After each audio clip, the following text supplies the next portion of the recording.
The proximity alarm gave Captain Owen Drake exactly 4 seconds of warning. 4 seconds before the Valkyrie fleet dropped out of faster-than-light travel and surrounded the Iron Veil in every direction. 12 warships. 12, each one built over decades. Each one commanded by a species that had not lost a battle in over 200 years. Drake calmly placed his coffee down, and shouting, and panic, and sudden orders. Just quiet, focused, he turned to his navigation officer, Ensign Danny Cole. Plot there? Formation. Cole was already working. They're in full containment spread, sir, he replied. Standard Valkyrie encirclement pattern. No escape vectors. Drake nodded once that he had expected something like this. Not today. Not in this corridor. But something like this had always been coming. The Iron Veil could not stay hidden forever. Too many species had scanned it. Too many sensor logs had spread across diplomatic networks. Too much data did not fit inside the galaxy's usual rules. For 11 years, the Valkyrie had watched humanity grow. They had watched human colonies appear near their buffer zones. They had watched human ships move through corridors. They considered private. They had waited. They believed humanity would eventually stop. They believed humans would understand the balance of power in the galaxy. But humanity did not stop. Humanity built the Iron Veil point 3,000 kilometers away. On the Valkyrie flagship, Commander Zeth stood in silence. His sensors were running full analysis. And for the first time in decades, he felt something unfamiliar. Uncertainty. His chief analyst had checked the data 3 times. The ship's energy signature did not match any known model. The hull was not damaged. It was intentionally asymmetrical. The mass distribution made no structural sense. The weapon arrays were placed at angles that created blind spots in standard targeting systems. Zeth studied the screen carefully. Then he read the registry. U.S. Iron Veil commissioned 18 months ago. Experimental heavy combat vessel. Crew complement. 412. Only 412 for a ship of this size. Valkyrie doctrine would require over 1,800 crew. He looked at the reports. Again, nothing matched. Not the energy system. Not the shield behavior. Not the hull design. Nothing. And yet the ship sat calmly inside 12 warships. Yes, if it belonged there. Back on the Iron Veil, Drake walked slowly across the bridge. His crew did not look nervous. Lieutenant Claire Marsh sat at tactical, completely focused. Engineer Sam Briggs monitored power systems without urgency. This crew had trained for 18 months. They had completed over 400 simulated combat scenarios, every one designed to be impossible. The goal was not to win. The goal was to make impossible situations feel normal, because this ship was built to break assumptions. The Iron Veil was intentionally designed to look wrong. The asymmetrical hull made its movement unpredictable. The weapon placement created unexpected firing angles. The shield system operated on a nonlinear recharge cycle that confused enemy models. Every weakness was intentional. Every flaw was a weapon. This ship was not built to fight by the galaxy's rules. That IT was built to operate outside them. Zeth opened a communication channel. Human vessel, he said in standard galactic language. You are surrounded. Power down your weapons and prepare for boarding. For seconds passed. Then Drake's voice came back, calm. Even. Commander, this is Captain Owen Drake of the United Earth ship Iron Veil. A short pause. Before we continue, understand something clearly. Zeth waited. I'm not going anywhere, Drake said. And neither is this ship. The channel closed on the Valkyrie flagship. Silence filled the bridge. Sev, the analyst, reviewed an old archive recording to a destroyed Valkyrie warship. Its final energy signature matched this human ship. Not identical, but similar. Zeth saw the look on his analyst's face that he understood. Then he made a decision. Fire. He ordered .12 ships opened fire. Simultaneously .3 concentrated beams struck the Iron Veil. The impact should have destroyed it instantly. Every tactical screen showed what it expected. Explosion, hull collapse, energy failure.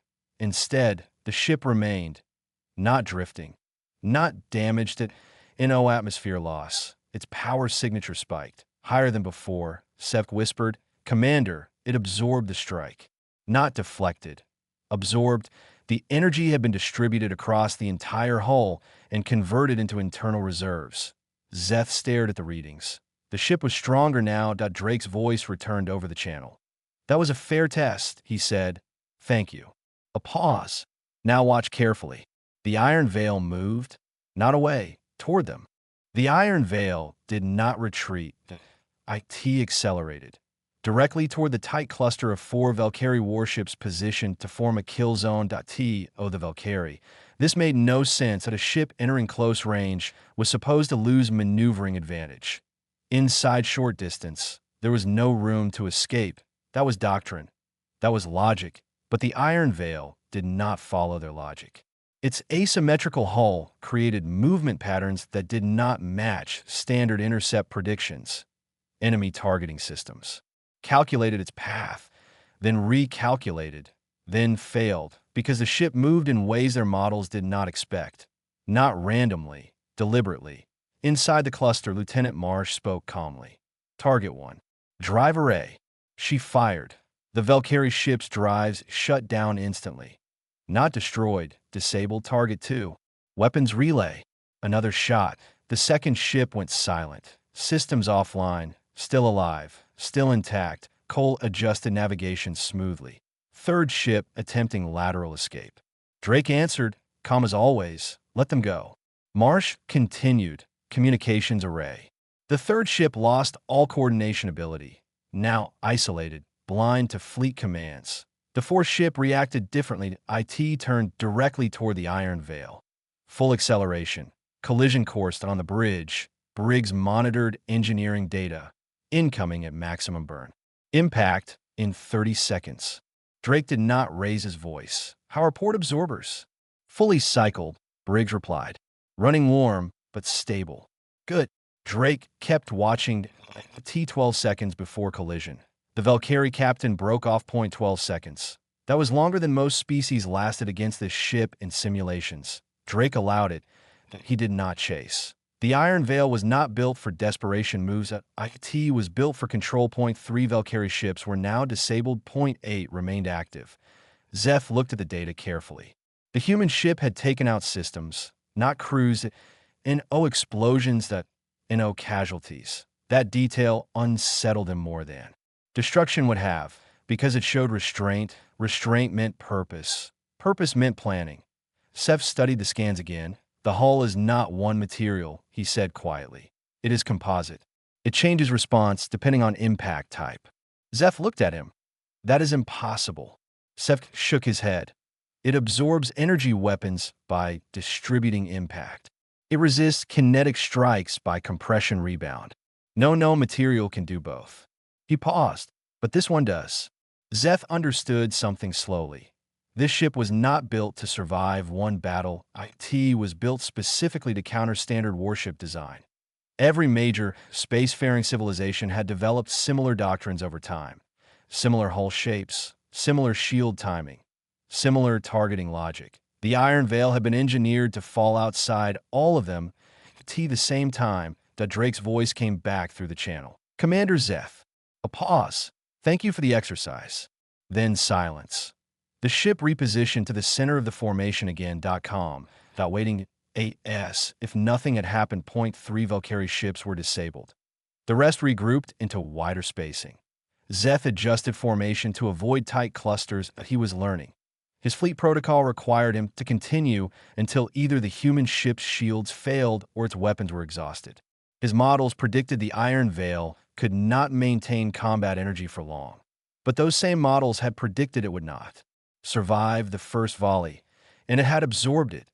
Zeth opened the fleet channel. Concentrate fire on the bow section, he ordered.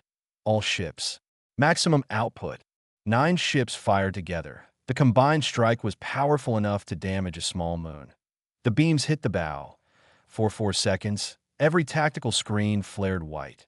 When systems recalibrated, the ship was still there, and visible damage. Energy levels higher than before. Seth stared at the numbers. Commander, it converted the impact into stored power.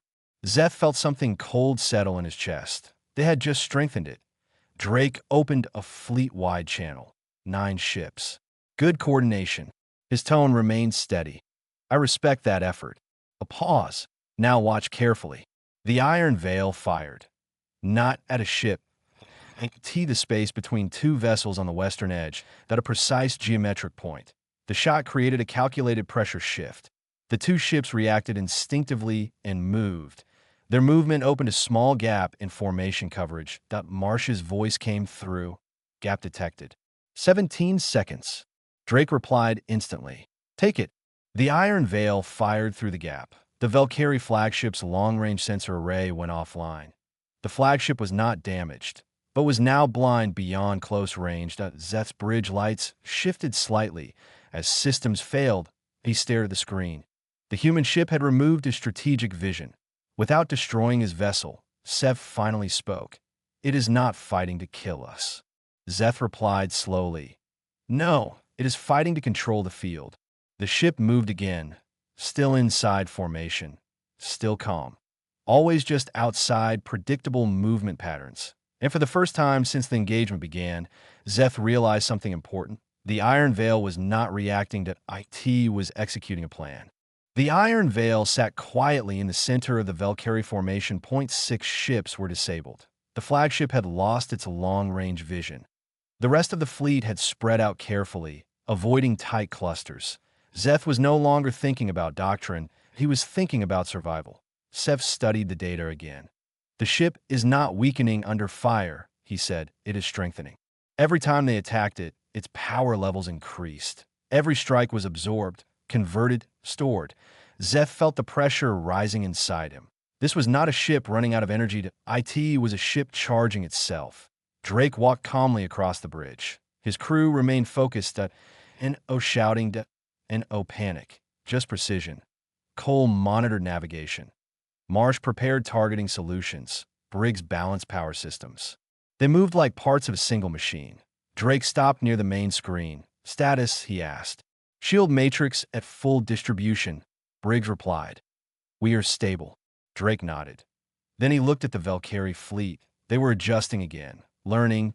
Good, he respected that. Zeth reopened a channel. Iron Veil, he said carefully. What is your objective? Drake answered without delay. To pass through this corridor. A pause. And to do it without destroying anyone who does not force us to. Zeth processed that. You disabled 6 of my ships. Yes, Drake replied. They attacked first.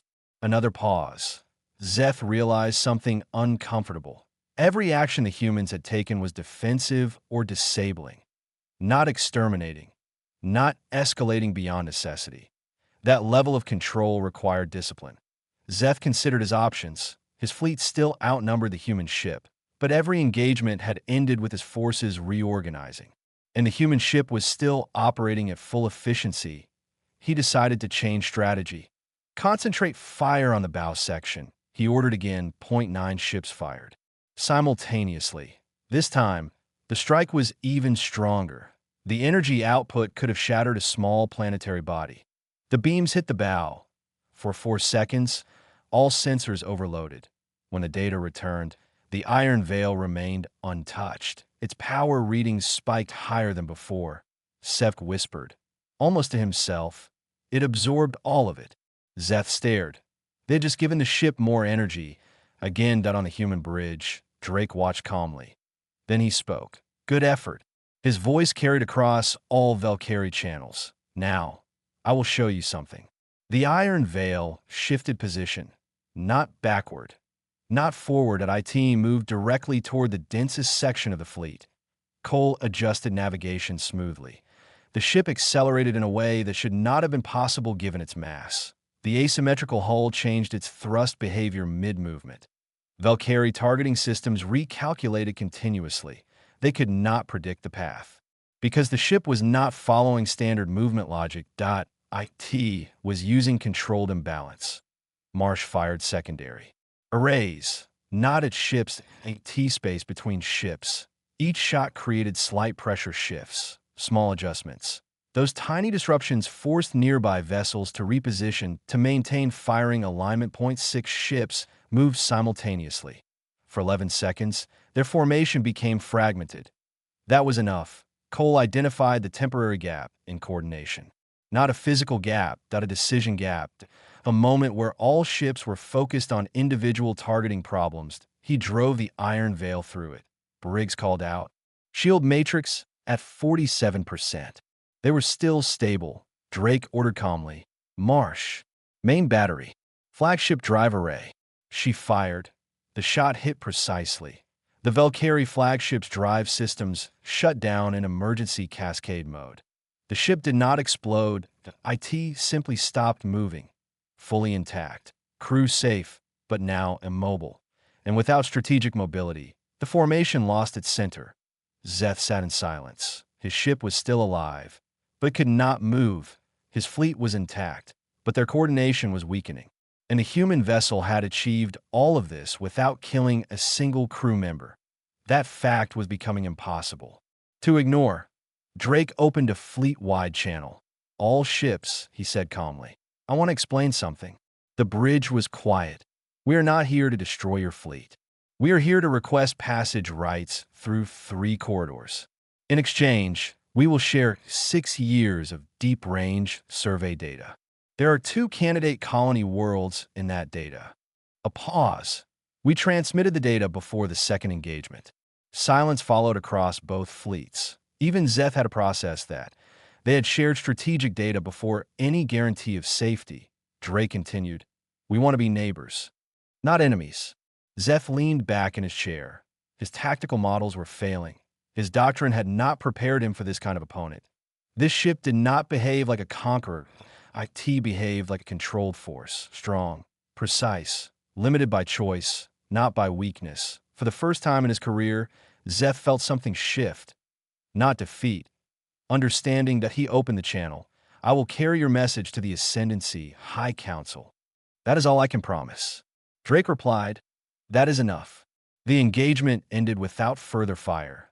The disabled ships remained safe, and no lives lost. Only systems stopped. The Iron Veil held position calmly until recovery procedures began. And for the first time in Valkyrie history, a fleet engagement ended not in destruction, but in negotiation.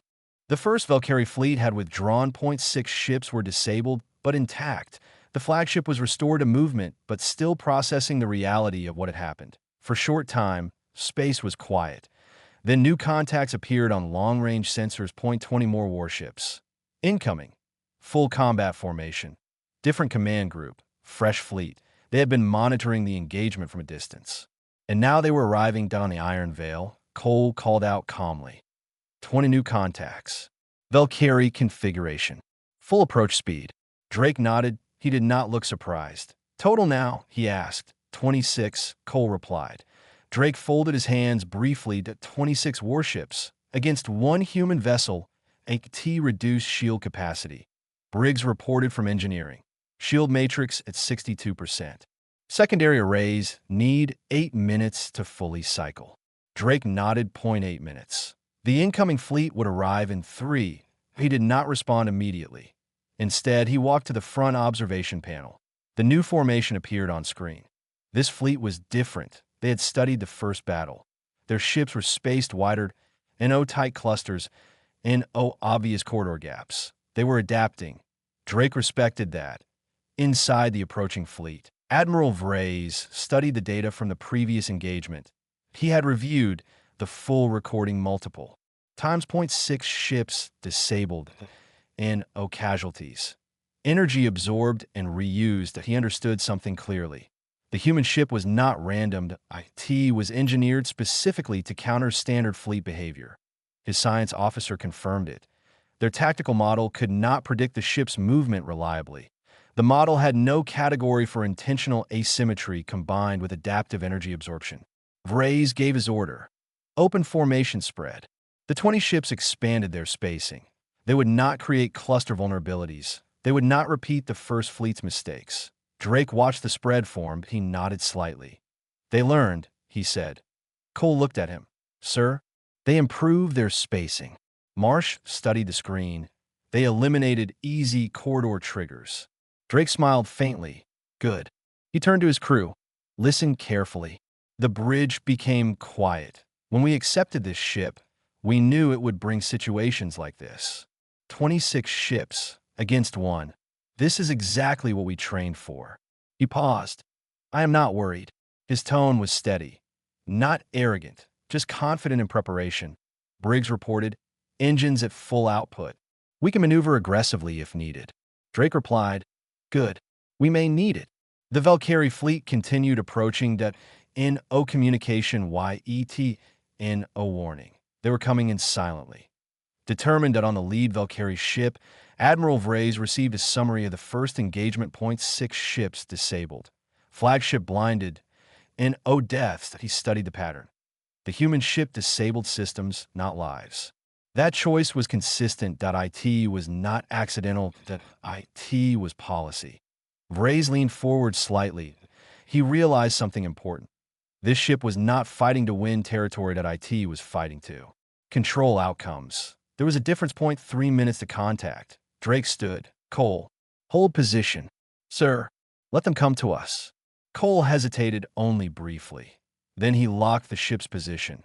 The Iron Veil remained stationary, in the center of space. Waiting, the Valkyrie fleet approached in wide formation.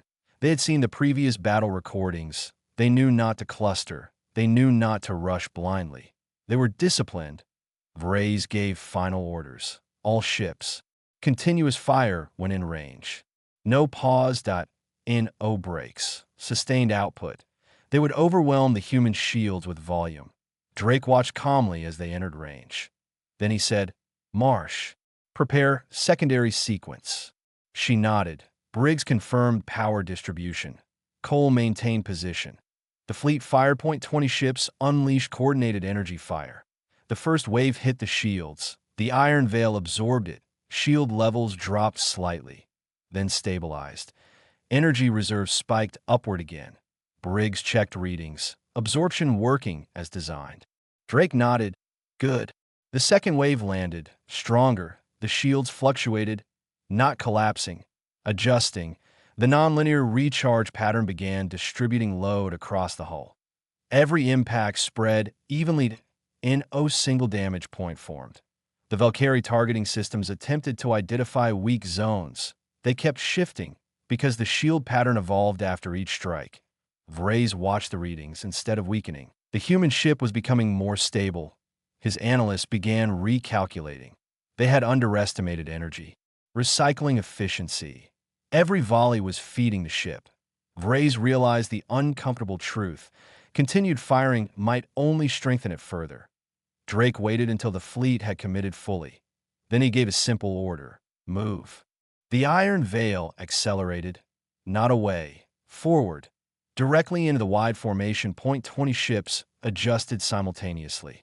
Their algorithms attempted to solve the ship's path, but the human vessel's asymmetrical thrust pattern made prediction unreliable. IT moved with deliberate imbalance. Hard to track, hard to anticipate. Marsh fired secondary arrays again. Not at ships, at AT spacing. Each shot forced small evasive adjustments. Those adjustments broke formation timing briefly. That brief fragmentation was enough. Cole threaded the ship through the shifting gaps, not through strength, through timing. The fleet tried to maintain continuous fire, but overlapping firing solutions began interfering with each other. Ships avoided hitting allies. This caused micro-delays. Those delays created openings. Drake used them, calmly. Inside the chaos, he remained steady. This was not panic combat. IT was structure control. The ship did not rush. IT advanced only when advantage appeared. Every move was deliberate. And in the middle of 20 warships, the Iron Veil continued forward toward the flagship. The Iron Veil moved straight through the center of the 20-ship formation. NO hesitation, NO panic, just controlled motion. The Valkyrie fleet had learned from the first battle. They had spread out. They had avoided clusters. They had adjusted doctrine. But they had not prepared for one simple thing. A ship that could move inside their formation without following normal predictability. Drake watched the tactical screen carefully. Status, he asked. Briggs replied from engineering. Shield matrix at 47%. Main battery fully charged. Secondary arrays cycling. 6 minutes to full. Drake nodded. They were still operational, still stable. That was enough. Admiral Vraise observed from the flagship as the human ship cut through his fleet. His ships tried to maintain continuous fire, but firing solutions kept conflicting. When one ship adjusted, another had to reposition. When they repositioned, timing shifted. The formation lost synchronization for brief moments. Those moments were small. But the Iron Veil used every one. Marsh fired precisely timed secondary bursts. Not to destroy. To reposition. Each shot created slight pressure changes between ships. Those shifts forced short, evasive movements. Those movements disrupted overlapping firing patterns 0.6 times in under 2 minutes. The fleet's coordination broke for just long enough. Cole drove the ship through each opening calmly. He did not rush. He did not overcorrect. He trusted the design of the vessel. Then Drake gave a new heading. Danny, plot course to the flagship. Cole blinked once. Sir, that requires passing through 19 active ships. I know. Drake replied. Plot it. Cole executed the command. The Iron Veil adjusted trajectory, direct line, toward the flagship at the rear of the formation. Vraise saw it immediately. The human ship was not trying to escape the fleet. IT was going for command. That was intentional. All ships, Vraise ordered, converge fire on the Iron Veil. 19 warships adjusted aim. Continuous fire began. The human ship's absorbers took the first wave. Shield levels dropped. Briggs monitored carefully. Shield matrix at 60%. Staying stable. The second wave hit. More intense, but still absorbed. Energy levels inside the ship climbed again. Vraise noticed something disturbing. Each time they fired heavily, the ship's internal reserves increased. They were feeding it. Inside the bridge, Drake remained calm, but he understood what was happening. The ship's design was doing exactly what it was built to do: absorb, distribute, convert. He looked at Marsh. Prepare, main battery. She nodded. Cole maintained course. Briggs reinforced absorbers on incoming angles. The ship continued forward. Then Drake gave the order, now. The Iron Veil fired its main battery .1 shot, perfectly timed. The beam passed through a temporary gap created by slight fleet misalignment. The target was the flagship's drive array. Not the hull. Not the crew. The drive systems. The strike hit cleanly. The flagship's drive shut down automatically. Emergency systems activated to prevent overload. The ship went motionless. Lights remained on. Crew safe. But now the command vessel could not move. The entire fleet slowed. N-01 wanted to fire through there. Admiral's disabled ship. Weapons systems hesitated. The formation lost coordinated pressure instantly. That moment changed everything. Drake opened a fleet-wide channel. All ships, both formations. His voice was steady. Admiral Vraise. Commander Zeth. This is Captain Owen Drake of the United Earth ship Iron Veil. We do not want destruction. We want recognized passage rights through 3 corridors. In exchange, we are sharing 6 years of deep-range survey data. The data had already been transmitted to both flagships. Backup copies sent to relay beacons. Even if the ship was destroyed, the information would still reach Valkyrie space. Drake continued. We want to be neighbors, not enemies. Silence followed. Vraise looked at his screen. His fleet was intact. The flagship was disabled but unharmed. No casualties. The human ship had 47% shield capacity remaining, and yet it had controlled the entire engagement. Vraise finally spoke. You could have destroyed us. Yes, Drake replied. But we chose not to. A pause. That is not weakness. It is policy. Vraise processed those words slowly. Sevk, on Zet's flagship, whispered quietly. This ship was designed for exactly this situation. Zeth nodded. Yes. He understood now. The Iron Veil was not a conquest vessel. That IT was a negotiation vessel built under extreme assumptions. That IT forced opponents to rethink engagement models. Not by killing, WY proving dominance without casualties. After several long minutes, Vraise responded. I will transmit your proposal to the High Council. That is all I can promise. Drake replied simply. That is enough. The fleets remained in position for a short time. Then slowly, ships disengaged. Pursuit. Further fire. The engagement ended 24 hours later.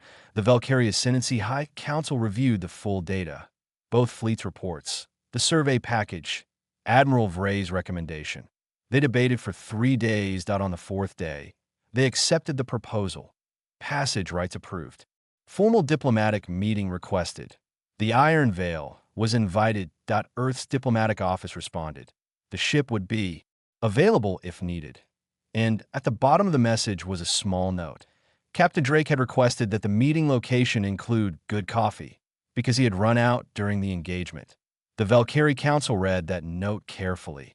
And for the first time in recorded history, a human ship had entered Valkyrie-controlled corridors, not as an invader, not as a threat, but as a negotiated presence. The Iron Veil returned to standby operations. Its crew reviewed logs calmly in celebration, just professionalism. They had completed their objective, without destruction, without casualties, with control, and across the galaxy, every fleet that studied the engagement data learned one lesson. Humanity did not build ships to destroy worlds. They built ships that made destruction unnecessary.